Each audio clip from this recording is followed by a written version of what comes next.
All right, I have a shirt dress, because there's a little belt thing, purchased on sale years and years ago, and it used to be light blue, but now it's a horrible color, and also it's boring, and I haven't worn it for a couple years, and so I want to make it more interesting. I want it to have proper pockets, and then I want to over dye the whole mess, and then I can wear it again. Also, I hate the buttons. I want to replace the buttons too. So let's start with adding some patches. This is a transparent and irretrievably stained shirt. And I'm going to cut this up, add some decorative patches. Need to pick out a different fabric for the pockets because this is too thin.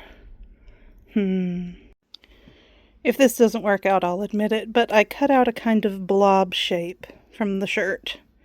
And my theory is that I can cut it into a spiral and then spread the spiral out and sew it down. And then I'll cut some triangles and we'll turn it into a sun on the back or something really obvious like that. It's making me happy though. So this is rayon, which was a questionable decision on my part. But, I mean, we'll see. I'll learn something. And you get to learn something too without having to mess around with it yourself. So I'm just stitching it down, hemming it because of the rayon not wanting it to fray, and not worrying too much about trying to make anything smooth because the end result is going to be rather rumpled, but that's okay because so am I. And I want to do the pockets next because if this works out the way I think it will, I can put some of the sunbeams over one of the pockets, and that integrates things, right? In theory.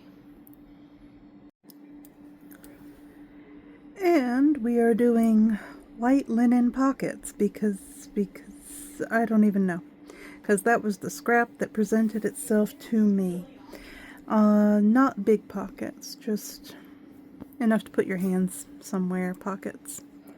So, no pressure or anything.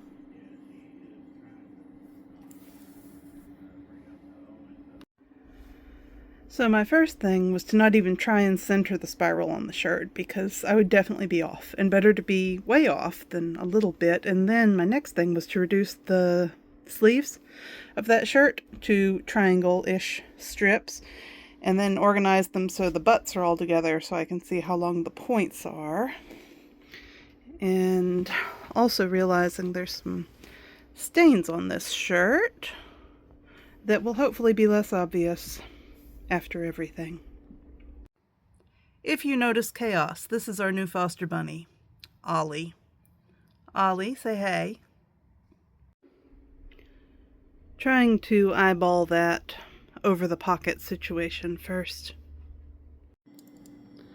This is probably obvious, but I am not losing pocket real estate to the sunbeam. Okay, so that goes up to where I sewed the pocket itself down. And then I stick my hand in the pocket and I can just sew the sunbeam to the pocket itself. Perks of hand sewing. I have no idea how you'd do this on a machine. I'm sure you could, but that is outside of my purview.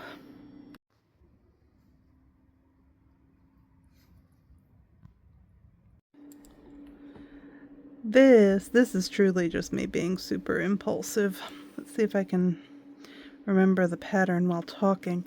So YouTube fed me one of those embroidery videos. I will link it below because it's nice and well lit and high contrast, etc. with, verbal explanations. So I watched that 8-minute video showing stuff that was, I don't know, more complicated, more multi-step than what I'm doing, and I said, oh, I want to do that part. and I looked at the shirt in question, and I wanted to do it next to the button plackets, like, you know, up the long front of the shirt. But then if your shirt is open, then you can see the back of the embroidery, which actually isn't bad for this. So maybe I should do that. But so I put shirt on and I glared at it for a minute, and I decided that along the shoulder seam would be a reasonable place to do this completely unfamiliar embroidery trick. And it's harder to do with the camera all centered up, that's for sure. But it's not hard at all. Like 2 repetitions and you've got it in your head, which is super cool. So like I said, that's linked below. And on a unrelated note, hold on, I'll show you. Let me get the needle to a stopping point. On an unrelated note,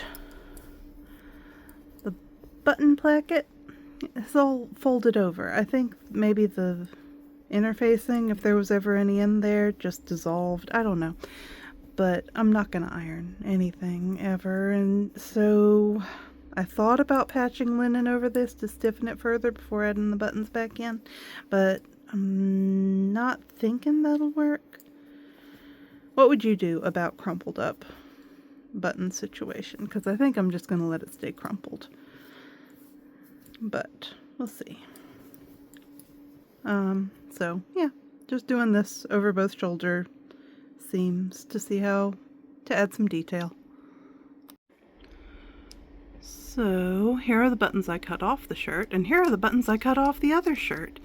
And so I'm going to rummage through this and see how many I can find that might theoretically work with them. And we will have small pail buttons, ideally with 2 holes, to keep going. Alright, that should be plenty. I'll just pick whichever one seems most appropriate in the moment. And then there's that, which is not a button, so I'm going to use it for decoration somewhere so it's not in my button jar anymore. Carefully sewing on buttons I will definitely never use. Alright, we're going to do a nice, lazy black bean dye because I want that shirt to be just about any color other than what it is. And this way, you and I get to find out together what black bean dye looks like on cotton, cotton embroidery floss, linen, and rayon all at the same time, which will be interesting. Behold, black beans. Black beans in water, set on medium-low. Now, the internet told me, with enthusiasm, that I should only soak the black beans, because if I get them too hot, then I'll denature the dye or something. But I really think I've boiled them before, and so we're going to bring it up to, like, not quite a boil, maybe not even a simmer, let them be hot for a minute, and then I will strain off the dye liquid and use it, and put chicken stock in with the beans and finish cooking them, and they'll be supper. And then we can have them in a different form for breakfast, etc., etc., because that's how beans are. So yeah, we'll check back in I don't know, like an hour. Wow, that's dark. Actually went an hour and a half and then abandoned it for a while to cool off. Let me be good and remember to get this wet. Had to add some water. It can be covered, it just keeps floating. Anyway, I'm gonna leave it overnight. Again, with the finding out together. Well, it's not like all the color immediately disappeared. Cool. And there's the threads the shirt was made with.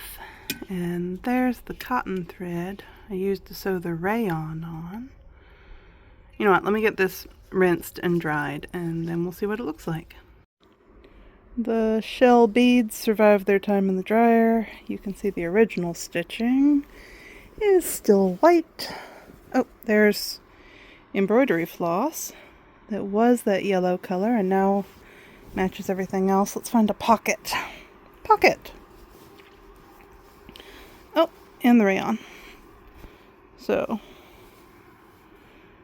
cotton, linen, cotton thread, rayon that did have some blue tie-dye on it. This turned out well. Now I've done this before and it does fade, but not nearly as bad as you'd think for bean water. And if it fades enough to bother me, I just make another pot of beans. So not a big deal at all. Rock on. Rolling.